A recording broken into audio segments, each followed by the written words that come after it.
Application problems in section 4.8. The only hope we have of applying math to the real world is an application problem. Let's see if we can apply math to the real world. First, you want to define your variable, draw a picture if appropriate, set up an equation, and solve. So problem number 1 is the width of a rectangular ping pong tabletop is 4 feet less than its length. A regulation ping pong table top has an area of 45 square feet. Find the dimensions of the tabletop. So we have a ping pong table. It has a length and a width. And it tells us that the width is 4 feet less than its length.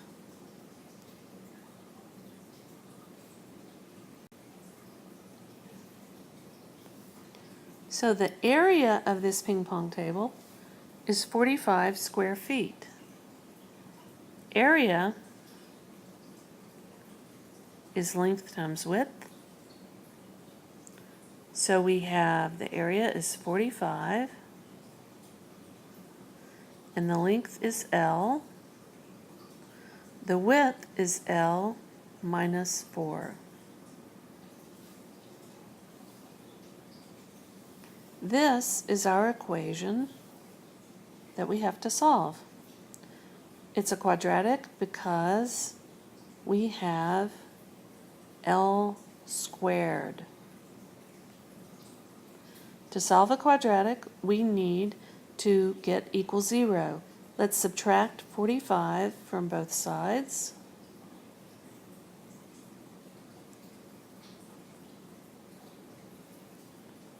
Let's factor this.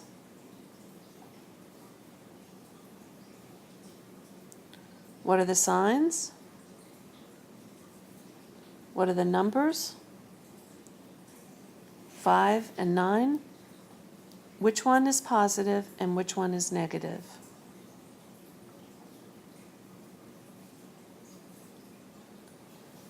That will give us 2 solutions. Set each factor equal to 0 and solve.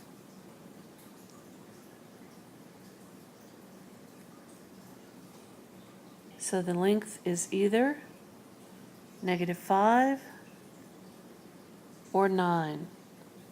Does it make sense to have a length of -5? L stands for the length of the ping pong table. That does not make sense. Sometimes we get answers that just don't make sense. The length is 9, that makes sense. So our length is 9, and our width is 9 minus 4, positive 5. So what's our solution? The table is 9 feet by 5 feet.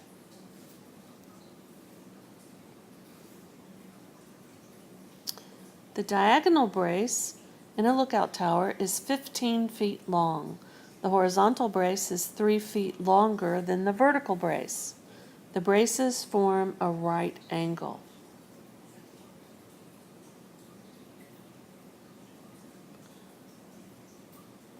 My drawing's not to scale. I just need a right triangle. So the diagonal brace is 15 feet. The horizontal brace is 3 feet longer than the vertical brace. So let's call the vertical brace X and the horizontal brace will be X plus 3. It is 3 feet longer. When you have a right triangle, the sides of a right triangle have what relationship?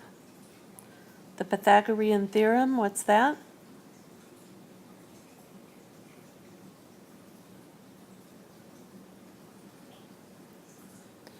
A squared plus B squared equals C squared.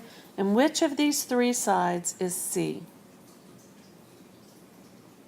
The longest of the three sides. So that will give us x squared plus x plus 3 square equals 15 square. This is our problem that we're trying to solve. X squared plus, you want to square that by writing it down twice and foiling. That will give you x squared. The outside is 3x, the inside is 3x, so it's plus 6x plus 9 equals 225. Add the like terms, 2x squared plus 6x. We need equals 0. Let's subtract 225 from both sides.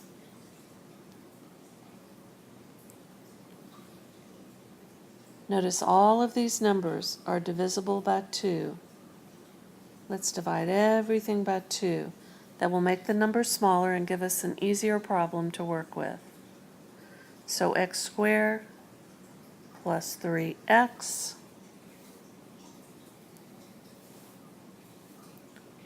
minus 108 equals 0. We need to factor this. X and x. What are the signs? What factors of 108 do we need? Well, 108 is 54 times 2. 54 is 6 times 9. So 2 times 6 is 12 times 9. 12 times 9 is 54. If we make the 12 positive and the 9 negative, that will give us 12x minus 9x is 3x. That's correct. Set the individual factors equal to 0. Solve for x.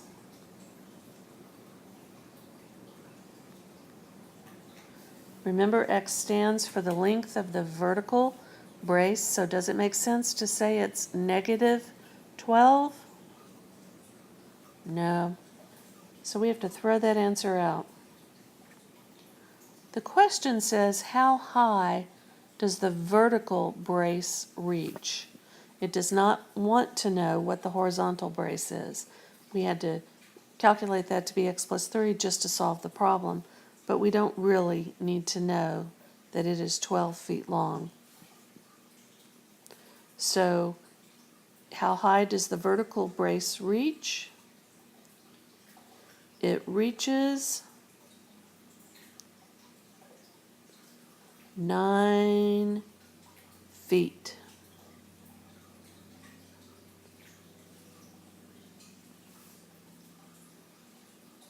When designing a fireworks display, the ROSI company needs to know how high a particular display will go and how long it will take.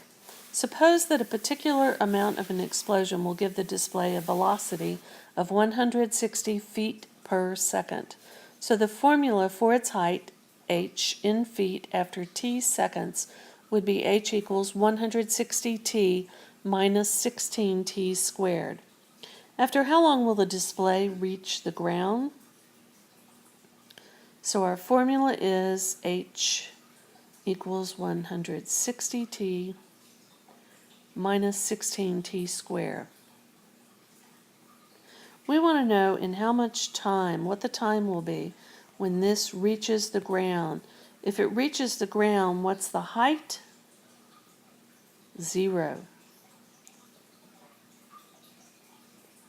We want to know what is t. We need to solve this. We have equals 0. What's our next step? Factor. What's the common factor here that we can factor out?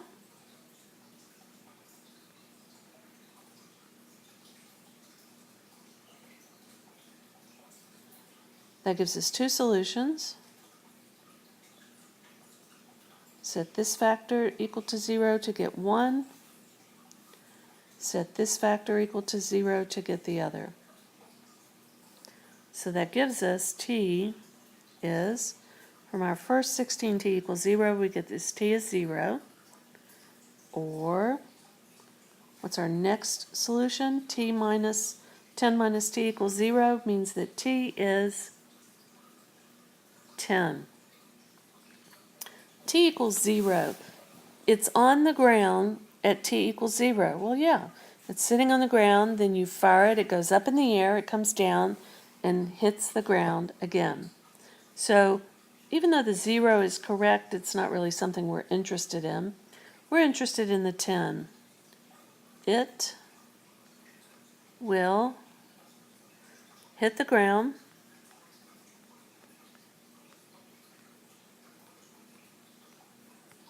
in 10 seconds. The unit of measurement for t is seconds. 3 consecutive even integers are such that the square of the first plus the square of the third is 136. Find the 3 integers. So let's just start with an example of 3 consecutive even integers. Doesn't matter what they are. We'll just say 6, 8, and 10.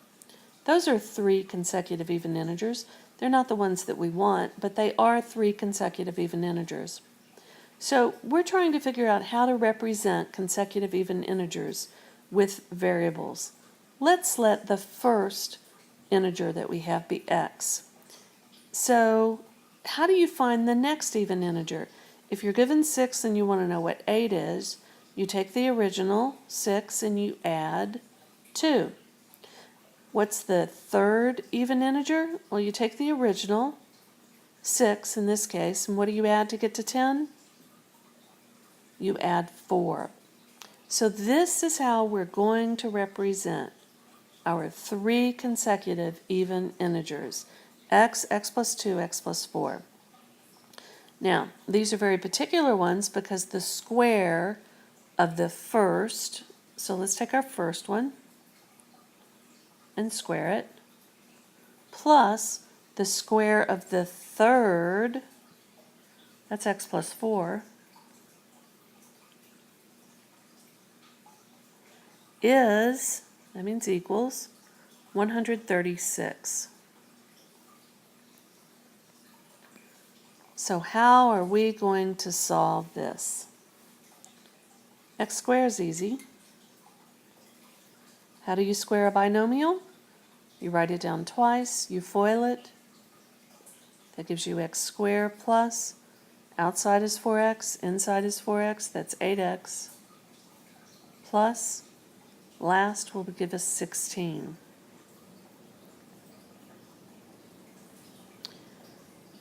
Let's simplify the left-hand side, and we need to get what on the right? We need to get equals 0. So we have 2x squared plus 8x, and if we subtract 136 from both sides, we will have our equals 0, and that gives us minus 120 on the left. All these numbers are divisible by 2. Let's do that. Divide everything by 2, so our numbers will be smaller and easier to work with.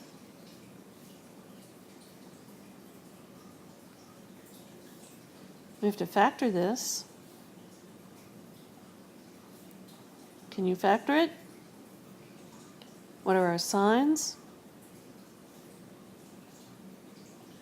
What factors of 60 do we want to use? 6 and 10. Where does the 6 go? Where does the 10 go?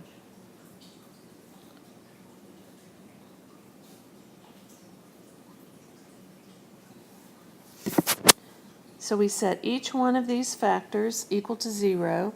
X plus 10 equals 0, and x minus 6 equals 0.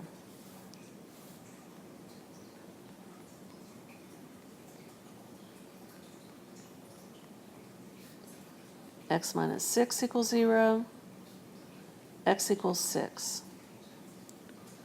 So that gives us two solutions. Which one makes sense? Do they both make sense?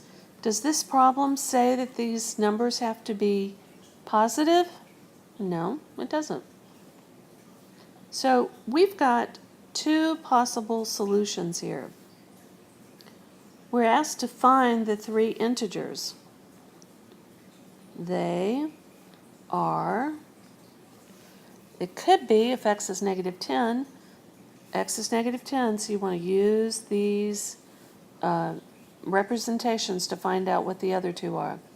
So they are negative 10. What's negative 10 plus 2? Negative 10 plus 2 is negative 8. What's negative 10 plus 4? Negative 6. So it could be either negative 10, negative 8, negative 6. Or the other possibility is that x is 6. So the first integer is in fact 6. Hey, we guessed it right. So it's 6, and we know it's 8 and 10. Negative 10, negative 8, negative 6, or 6, 8, and 10. That's all for section 4.8. Go to the next tape if you need to go further.